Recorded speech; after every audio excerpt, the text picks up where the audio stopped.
मरीचि, अत्रि, अंगिरा, पुलह, पुलस्त्य, कर्तु, भृगु, दक्ष, वशिष्ठ और देवर्षि नारद। 10 ऋषियों को उन्होंने संकल्प की सृष्टि से उत्पन्न की। वाणी से सरस्वती को, छाया से कर्दम ऋषि को उत्पन्न किया। और इस बार उन्होंने सोचा संकल्प की सृष्टि कब तक चलेगी, तो वाम अंग से स्त्री और दाहिने अंग से पुरुष को जन्म दिया। इसलिए स्त्री वाम अंगी होती है। नाम हुआ मनु और शत्रुपा। इनसे कहा कि तुम अब सृष्टि का विस्तार करो। तो सृष्टि का विस्तार करने के लिए जो मैथुन क्रिया से सृष्टि है, उस क्रिया से आप लोग सृष्टि का विस्तार करें।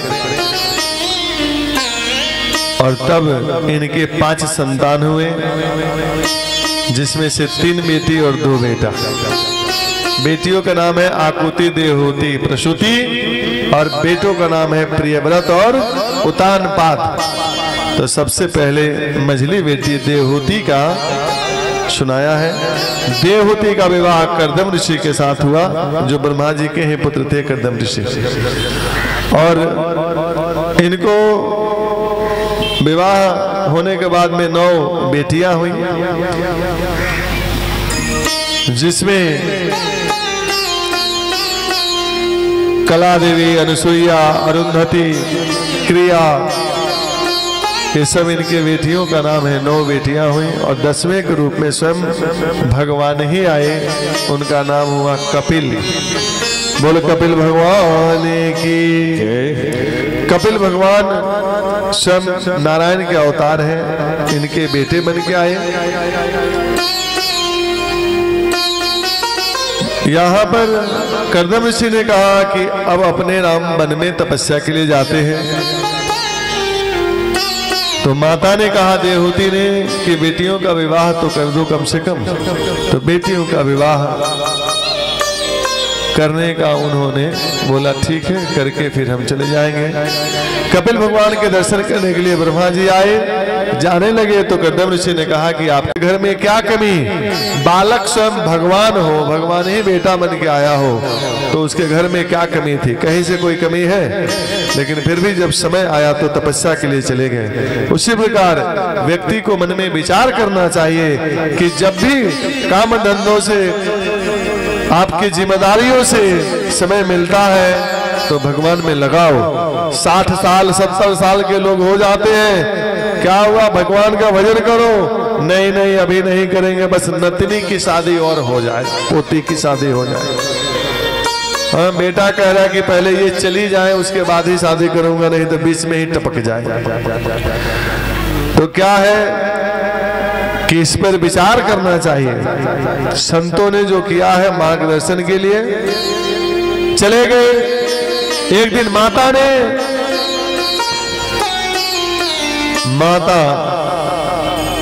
जय हो, एक दिन माता ने कपिल को, अपने पुत्र कपिल को बिठाया और कहा बैठ जाइए, दोनों आदमी बैठ जाए, बैठ जाइए। एक दिन मैया ने कपिल भगवान को बिठाया है और उनसे ज्ञान लिया। आगे कथा है कि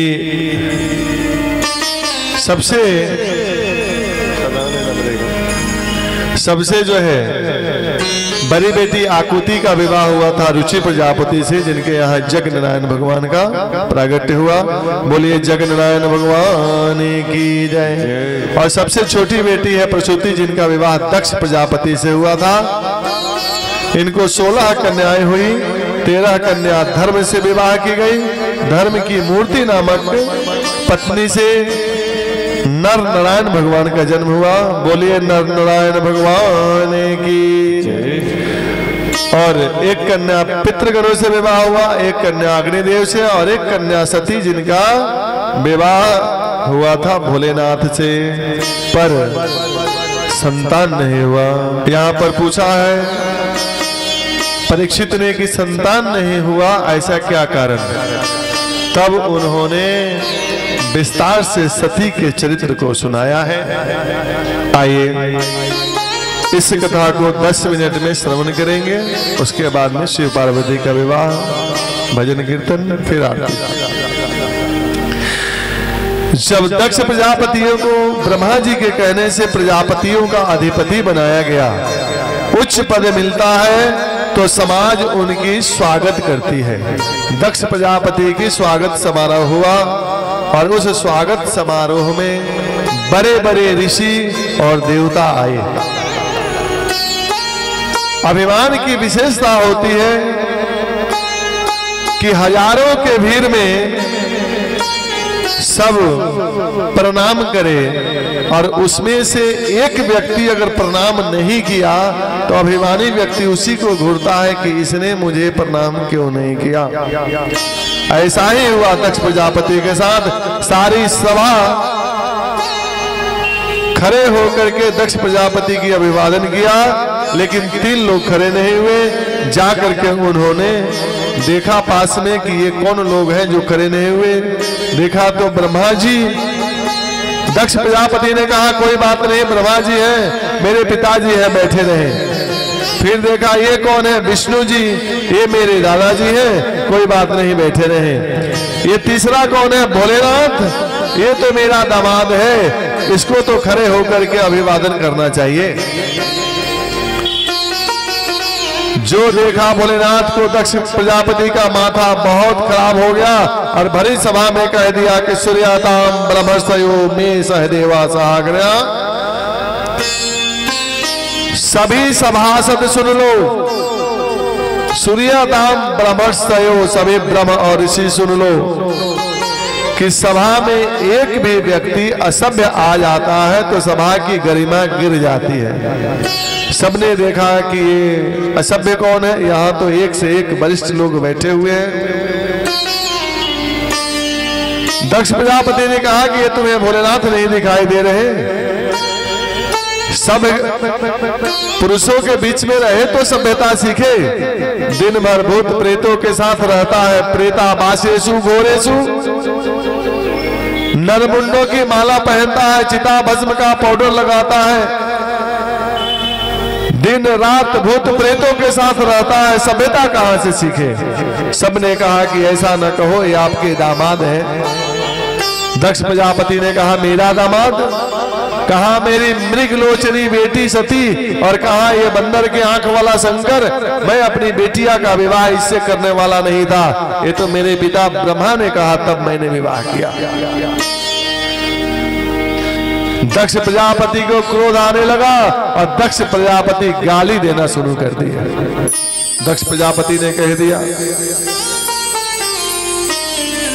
कि पानी मरकट लोचन, भोलेनाथ को मरकट कह दिया। मरकट मतलब बंदर। जो भोलेनाथ को गाली देना शुरू किया, गृहीत्वा मृग समाक्षाः पानी मरकट लोचन प्रत्योत्थान विवादाहे मचापेनोचितम। नंदीश्वर से रहा नहीं गया। नंदीश्वर तमक के खड़े हुए भोलेनाथ से कहा कि आप बताओ तो इनकी बोलती बंद करो 2 मिनट में।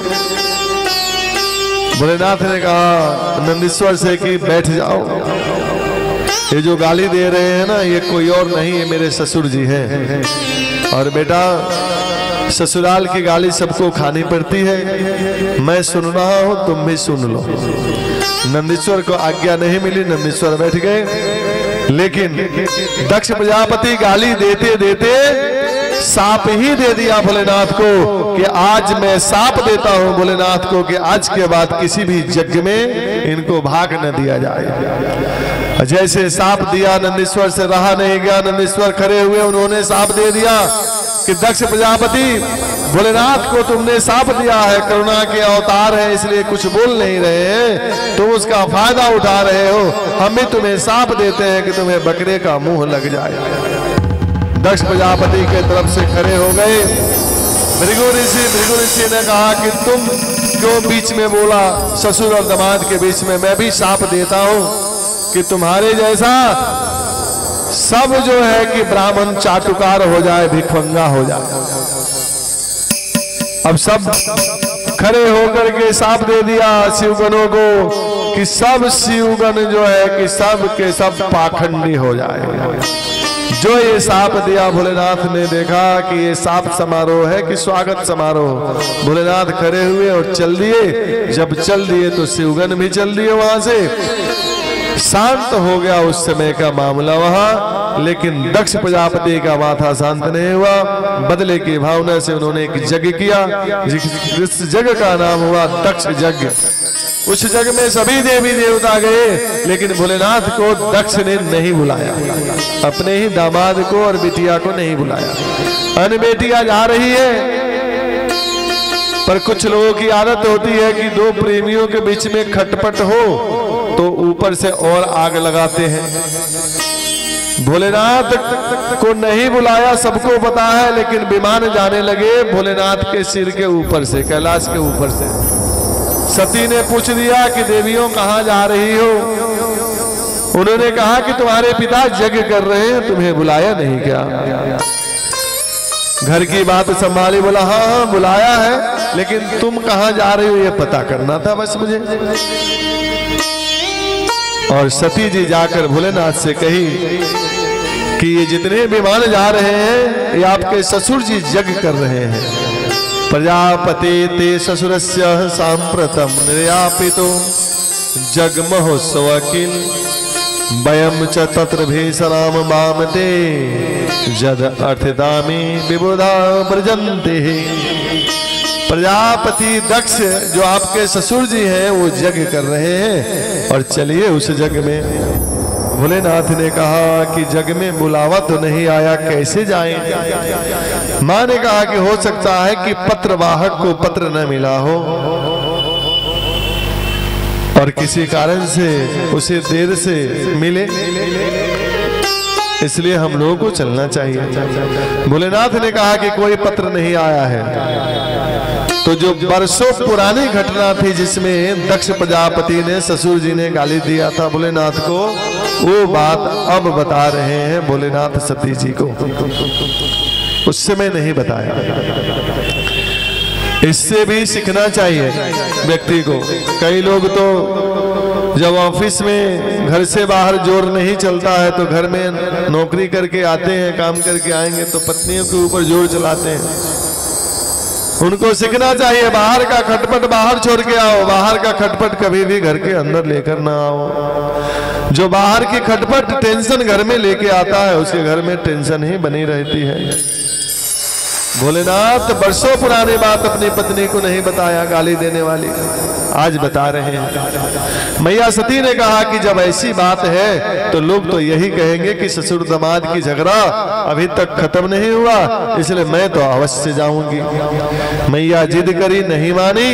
भोलेनाथ ने कहा कि तुम जाओ, मैं नहीं जा सकता, और कुछ शिवगणों को साथ में दे दिया। सती जी गई हैं दक्ष यज्ञ में। वहां जैसे बहनाओं ने देखा, आपस में बात किया, देखो देखो बिन बुलाए आ गई। 10 बार मेरे पिताजी बुलाते हैं तो मैं आती हूँ, और इसको बुलाया नहीं फिर भी आ गई। और जब पास में आती है तो बहनाएं कहती है आओ बहना, अच्छा की जो आ गई। सती जी सब समझ रही हैं लेकिन कुछ बोली नहीं।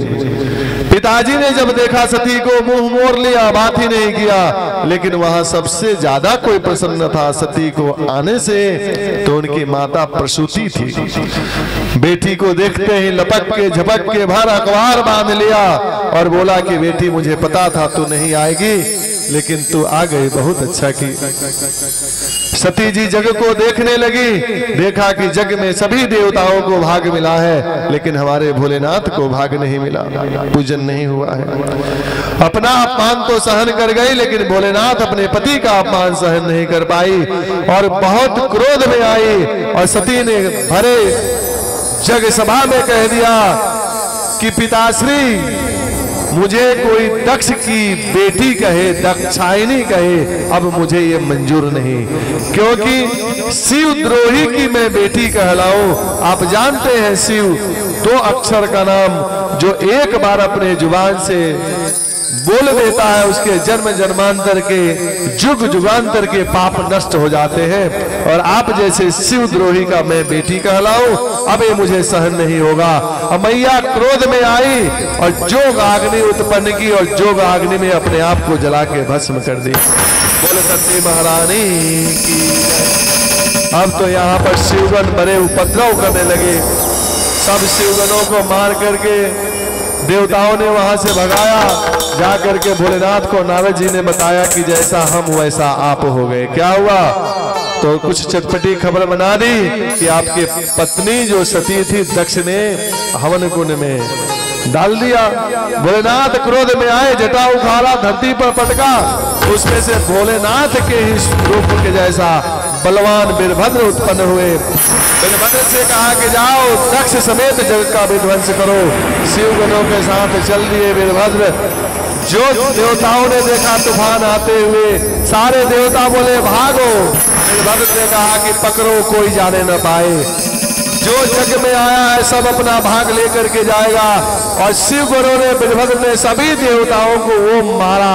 कुछ शिवगण दही के कुंड में कूद गए। हर हर महादेव।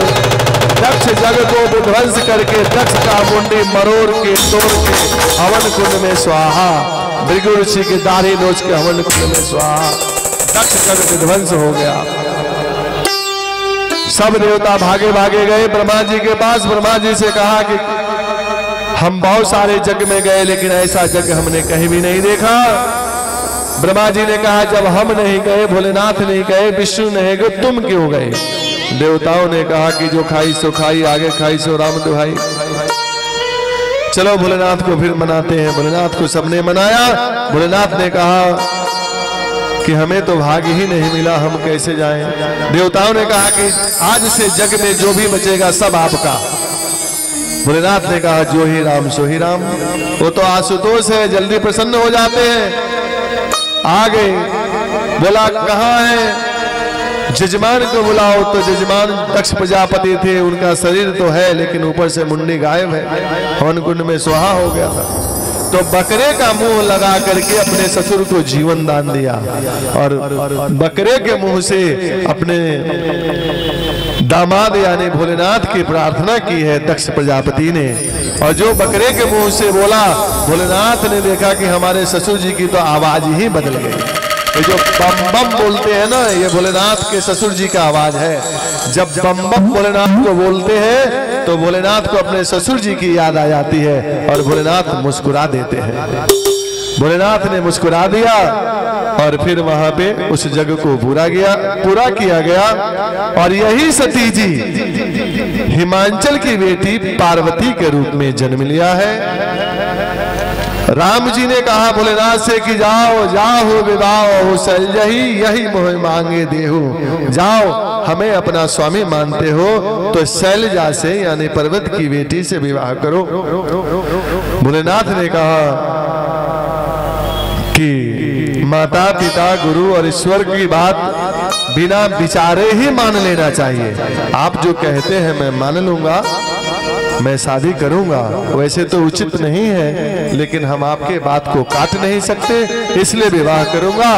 और भोलेनाथ ने सब ऋषियों को भेज दिया सती की यानी पार्वती की परीक्षा लेने के लिए। क्यों भेजा? राम जी ने तो कह दिया कि जा विवाह कर लो, सब ठीक है। तो क्या राम जी के बात पर भरोसा नहीं? भोलेनाथ ने कहा कि भरोसा है लेकिन हमारे राम जी तो किसी का अवगुण देखते ही नहीं। कैसे? जन अवगुण प्रभु माने न काऊ, अदिन बंधु अति मृदुल स्वभाव। हमारा प्रभु जो है जौन का किसी भी जन का अवगुण नहीं देखते, इसलिए कोई पार्वती में अवगुण होगा तो उनको नहीं पता। ऋषियों को भेजा, ऋषियों ने परीक्षा ली और ऋषियों ने आकर कह दिया भोलेनाथ से कि भोलेनाथ आप ही के योग्य हैं, क्योंकि माता पार्वती ने कह दिया कि चाहे जितना भी अवगुण है भोलेनाथ में और विष्णु सर्वगुण संपन्न है, लेकिन विवाह करूंगी तो भोलेनाथ से ही, क्योंकि प्रेम तो एक ही से हो सकता है ना। हमने अपना सर्वस्व भोलेनाथ को सौंप दिया है, इसलिए विवाह जब भी करूंगी तो उसी भोलेनाथ से करूंगी। भोलेनाथ बारात लेके गए हैं। आइए विवाह का भजन और सब लोग इनको शिव पार्वती मान करके पूजन करें।